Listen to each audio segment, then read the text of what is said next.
esta ocasión tengo el agrado de presentar a Natalia Echegorrenberry, magíster en salud pública, abogada, psicóloga, docente e investigadora. ¿Cómo estás, Natalia? ¿Qué más le agregarías a la presentación? Madre, también. Sí, creo que dijiste todo. Soy docente y estoy a cargo de la coordinación académica en la Maestría de Gestión de Servicios y Sistemas de Salud de la Universidad de Rosario. Pertenezco al grupo de investigación Persona Ambiente de la Universidad de La Coruña, de España. Hice una estancia también doctoral, seminarios doctorales. Estuve como investigadora invitada. Y también soy docente, bueno, en eSalud, y estoy a cargo de la Diplomatura de Salud Ambiental en la gestión de los servicios y sistemas de salud. Bien, vamos al tema que nos convoca. Yo quería que me cuentes qué es para vos el acceso a la información y cómo se da este derecho en la práctica. Bueno, el acceso a la información es un derecho humano fundamental que nos permite ejercer un montón de otros derechos y vehiculizar otros derechos.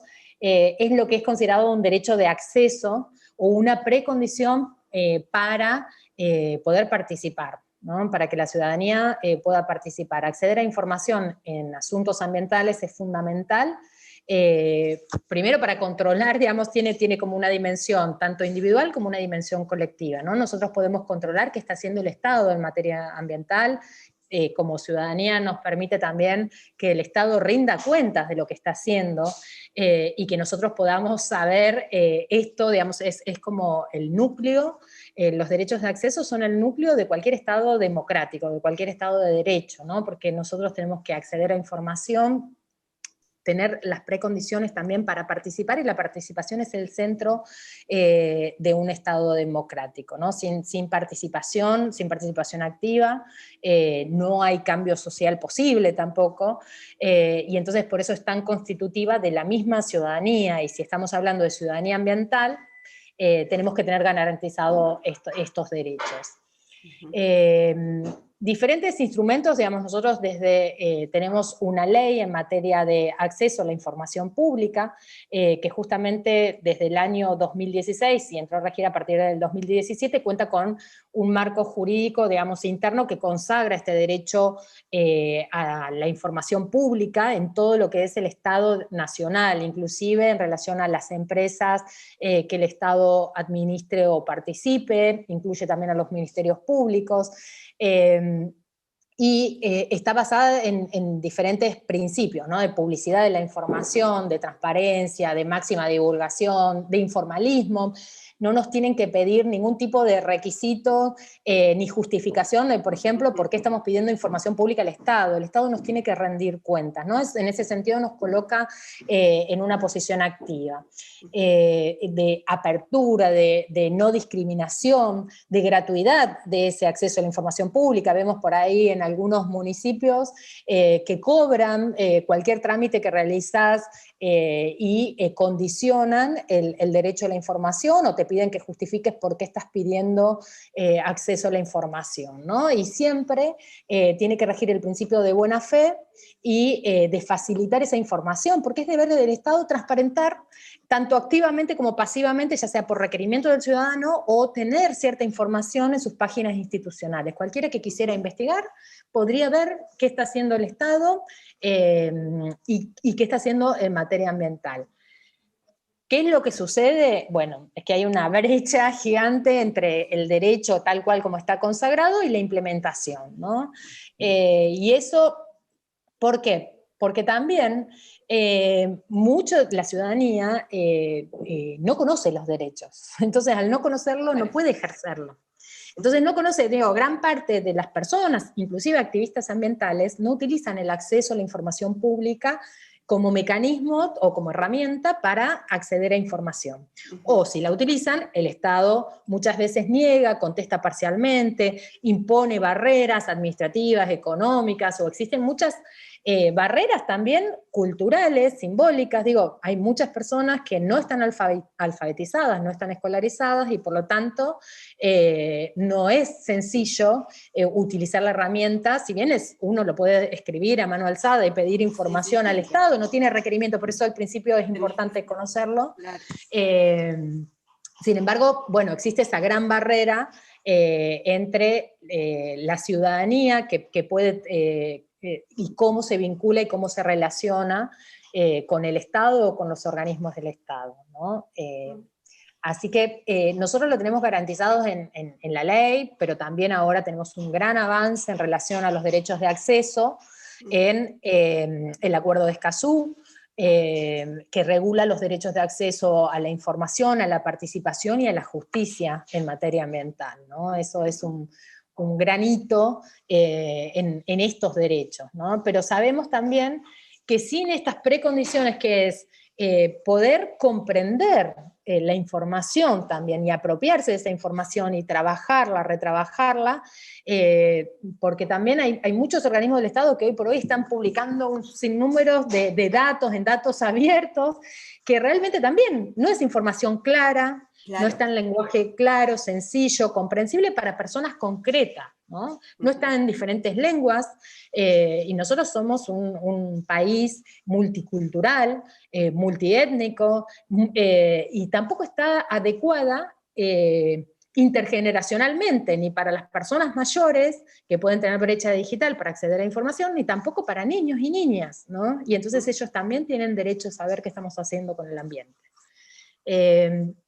Y esto en ámbitos, yo trabajo territorialmente y investigo también, parte de mi tesis doctoral está vinculada a territorios que están ubicados en la cuenca Matanza-Riachuelo, donde hace más de 10 años se dictó uno de los fallos emblemáticos en materia ambiental, que es la causa Mendoza, no Mendoza por la provincia, sino Mendoza por el apellido de la trabajadora social que, trabajando en Villa Inflamable, que es el lugar donde se originó esta causa, empezó a detectar que había niños que tenían plomo en sangre y metales pesados. Entonces, a partir de esto se demanda un grupo de vecinos que tenían esta problemática y personal de salud que estaba trabajando en la unidad sanitaria, hoy se llama San Martín de Porres, pero en ese momento era la Sociedad de Fomento, Sofomeco, demandan al Estado nacional, provincial y de Ciudad de Buenos Aires, en el contexto donde está un polo petroquímico más grande del país,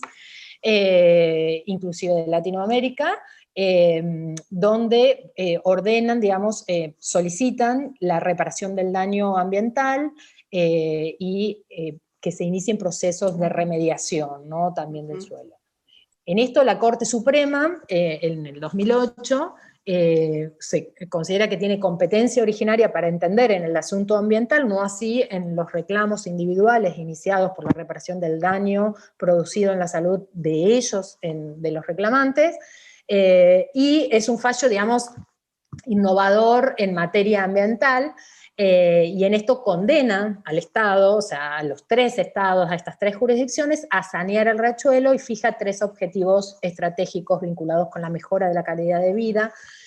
Este fallo del 2008, o sea, estamos a más de 10 años de ese fallo, si bien estableció formas de participación ciudadana y formas específicas de acceso a la información, en los hechos, a pesar de existir todas estas instancias de participación, no logró cambiar en términos de calidad de vida de la población, ¿no? La población de Villa Inflamable continúa expuesta, y de la cuenca, continúa expuestas a peligros tóxicos, a faltas de, en el caso de Villa Inflamable se ordenó la relocalización de la población sin consultar a la población también.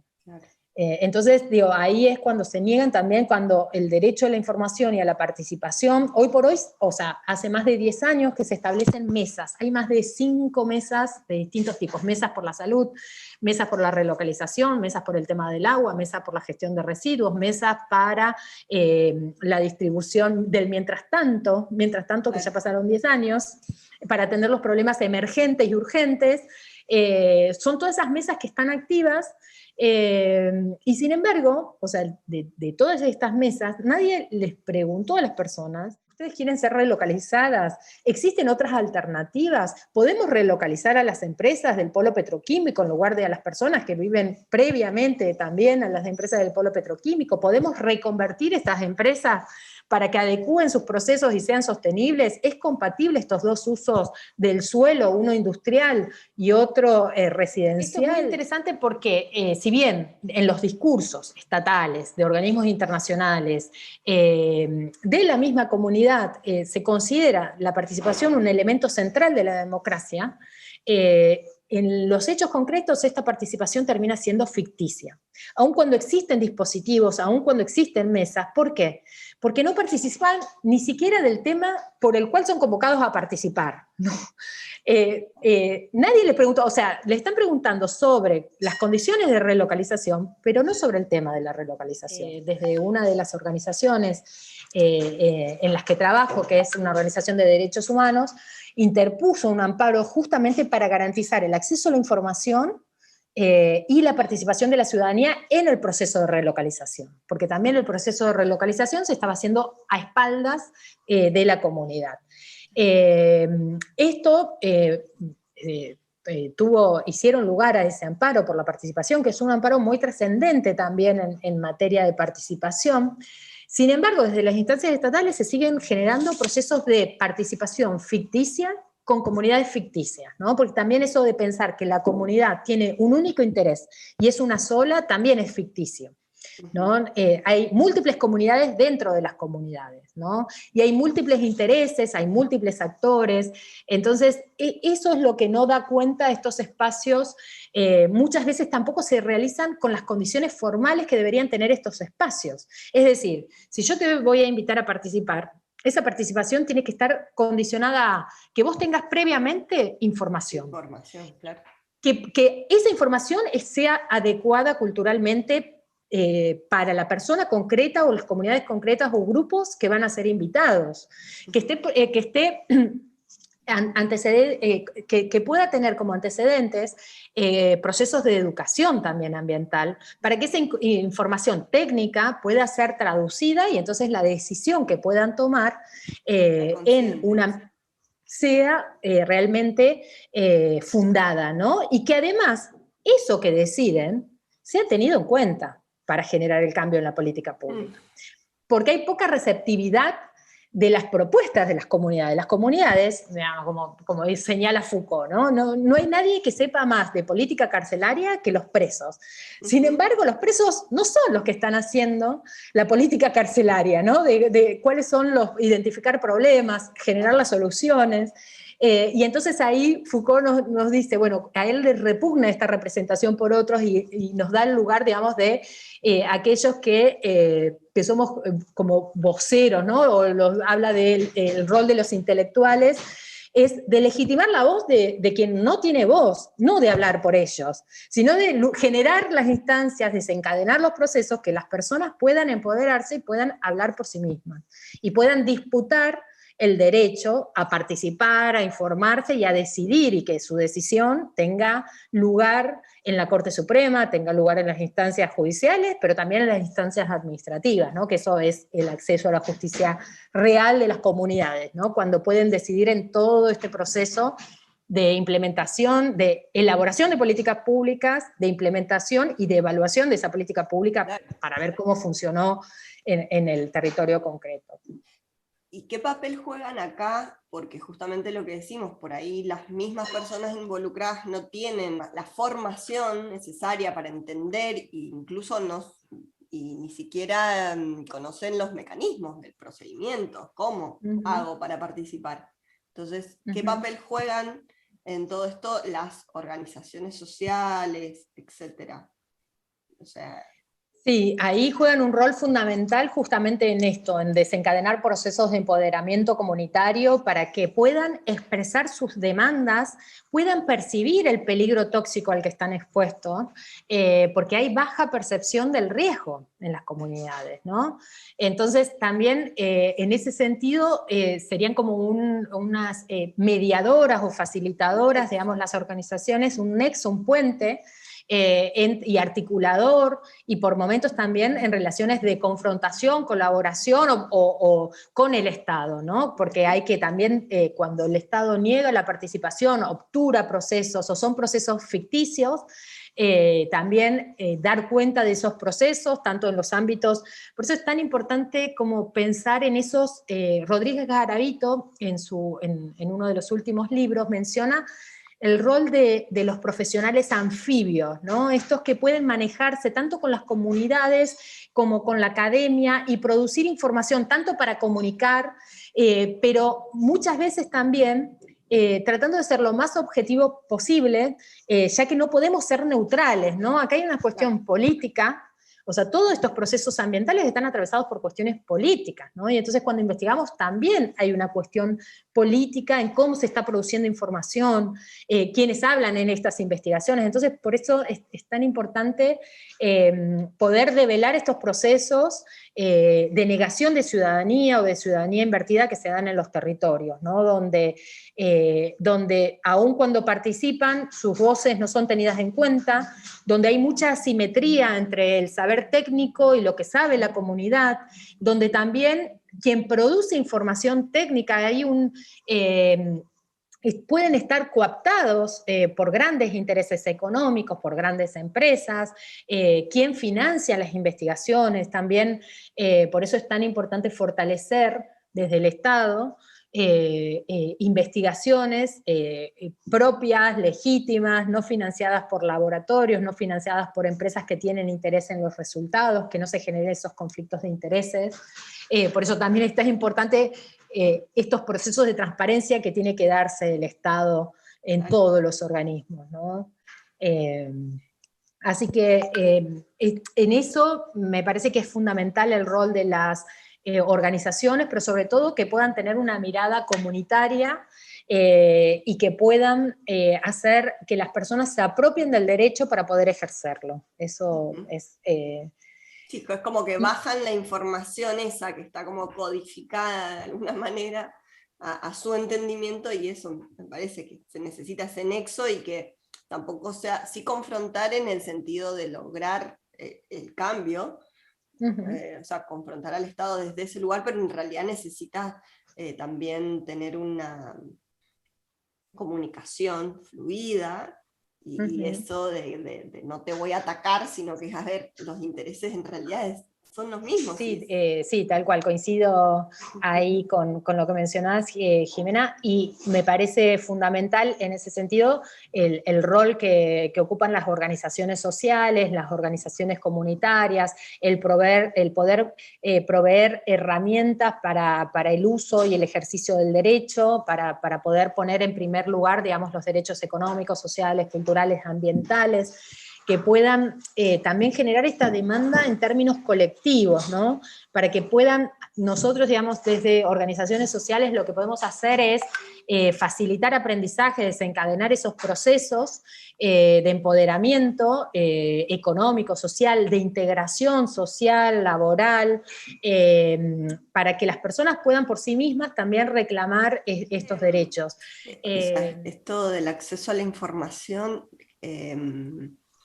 cómo se relaciona con el tema pobreza y marginación, y si vos crees que solo esa falta de acceso, o esa dificultad de acceso se da en todos, es un derecho de baja intensidad y de bajo como conocimiento. Si vos le preguntás a cualquier persona cuáles son sus derechos, o sea, en varias investigaciones que hice, rara vez aparece el derecho a la información como un derecho, y rara vez también aparecen los derechos instrumentales o los derechos de acceso, inclusive el de educación.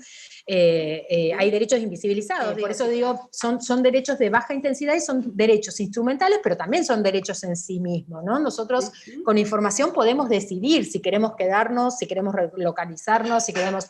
Esto se agrava y la brecha se agrava y la asimetría más en población vulnerabilizada. Yo hablo de población vulnerabilizada y no vulnerable, porque no es una característica intrínseca de las personas ni de las comunidades, sino que se genera por la falta de políticas públicas o por acción o por omisión del Estado. El exceso de información también satura y da un efecto también de no querer ya saber nada ni ocuparte de estos temas, ¿no? El gran problema, digamos, de la desinformación o las falsas noticias en la prensa es un problema que se está abordando inclusive desde organismos de derechos humanos por el efecto negativo que genera, ¿no? Eso sin ninguna intención de cercenar el derecho a la libre expresión, el derecho a la información, el derecho que tenemos también de tener una prensa libre, pero también una prensa que pueda comunicar con una ética profesional y sobre todo una ética ambiental, comprometida también con los valores de la sociedad en la que estamos insertos, ¿no? En tu artículo, Apuntes para la construcción de la agenda urbana ambiental, das cuenta de la necesidad de incluir en esta agenda política la planificación urbana y rural, incluir el aspecto ambiental como forma de revertir esta vulneración socioambiental en las áreas relegadas. ¿Qué papel juega acá el derecho a la información? Ahí en el artículo justamente lo que proponemos con Pablo Vitale, que es con quien también coescribimos el artículo, es poder pensar los procesos de planificación urbana, los procesos incluyendo el modelo, la reflexión y los actores que pertenecen también al ámbito rural, ¿no? ¿Qué modelo de desarrollo de país estamos teniendo, ¿no? ¿Qué propuesta de ciudad tenemos, pero a la luz de una planificación urbano-ambiental rural, ¿no? Porque sin incluir cómo pensamos sostener la vida en las ciudades, es imposible seguir planificando lo urbano, ¿no? Seguimos pensando y vienen modelos que se proponen como interesantes, que son modelos de ciudades compactas, modelos de ciudades, y estos modelos terminan siendo modelos que si no cuestionamos y si no intervienen también en esta planificación de ciudad,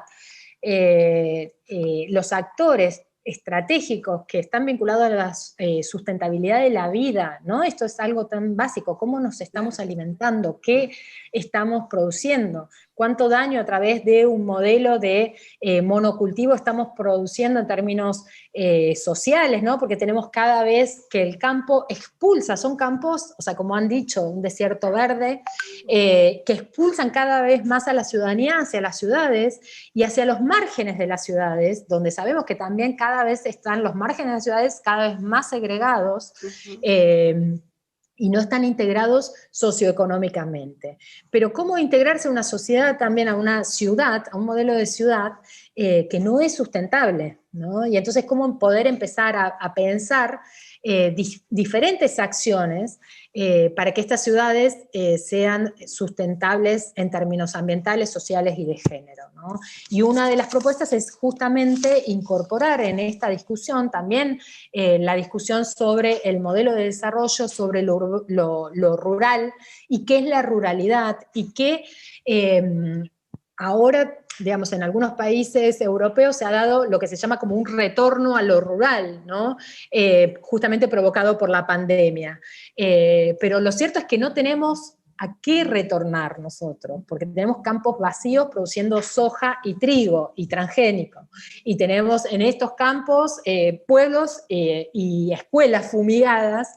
Entonces en este sentido toda esta información que se va generando, todos estos procesos deberían darse por procesos transparentes, participativos, donde haya una discusión realmente que dé cuenta de cómo se está, qué acciones se están realizando desde el Estado para asegurar la sustentabilidad de la vida. Importante, digamos, pensar estos procesos de planificación urbana, dando cuenta de cómo podemos hacer para eliminar todo tipo de asimetrías. Tenemos asimetrías en el lenguaje, en los discursos, tenemos discursos silenciados, bueno, ¿cómo podemos generar dispositivos de participación legítimos? ¿Cómo podemos lograr también que las mujeres participen, y no solamente las mujeres, sino también todas las personas pertenecientes al colectivo LGTBIQ+,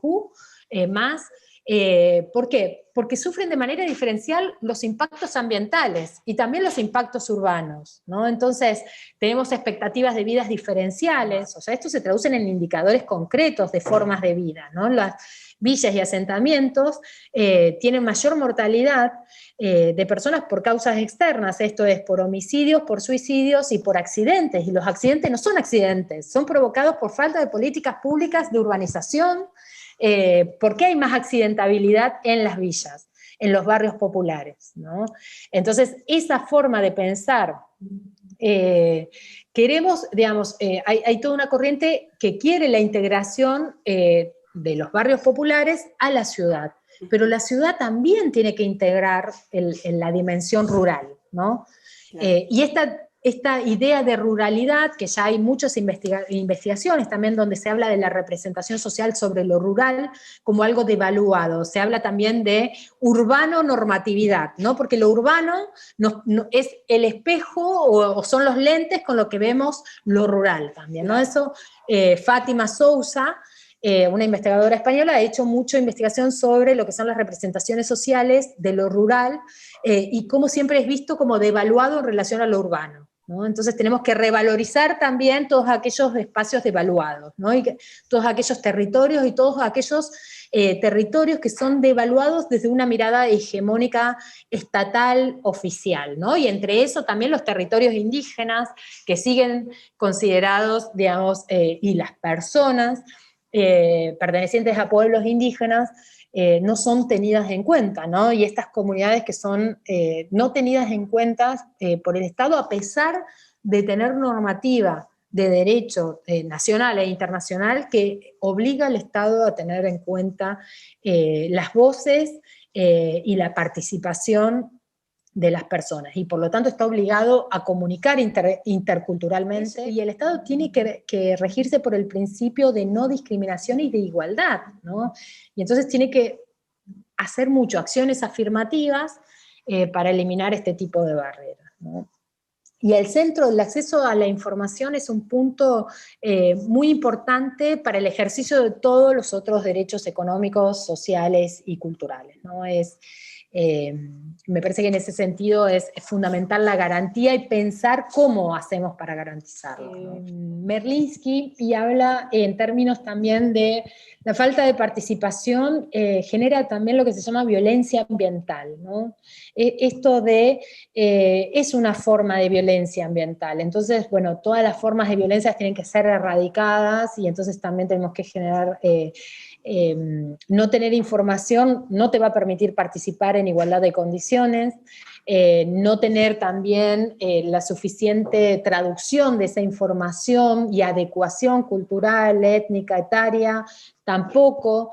Entonces me parece que son las perspectivas que tenemos que pedirle al Estado, desafíos que asume el Estado y obligaciones que asume el Estado, que son importantes y relevantes destacar estos esfuerzos estatales, pero que aún no son suficientes para garantizar estos derechos, ¿no? Por eso también es difícil desencadenar procesos de empoderamiento solamente basados en yo capacito, pero si a su vez no incluimos socialmente, laboralmente, económicamente, financieramente, y no integramos financieramente a las comunidades, que no es lo mismo que inclusión financiera, que es que vos accedas a productos o servicios bancarios y te bancaricen, sino que es necesario la integración, es decir, que las personas puedan conocer y tomar decisiones fundadas sobre los beneficios y riesgos de la acción que están tomando, ¿no? Y en esto es importante todo ese tipo de inclusión y de receptividad cuando participa en la comunidad, que realmente eso se traduzca en un cambio estructural y no en cambios que son maquillajes o marketing ambiental, ¿no? Eso es importante, convocar a las comunidades para que participen, para que se informen, para que puedan apropiarse del derecho, pero sobre todo que eso se traduzca y se refleje en las políticas públicas. Te agradezco muchísimo la participación. No, muchísimas gracias a ustedes también por generar esta instancia de reflexión y de pensar con otros y otras y otros también qué es lo que podemos hacer, ¿no? Esto me parece un punto muy, muy importante, seguir generando instancias de pensar con otros, es fundamental.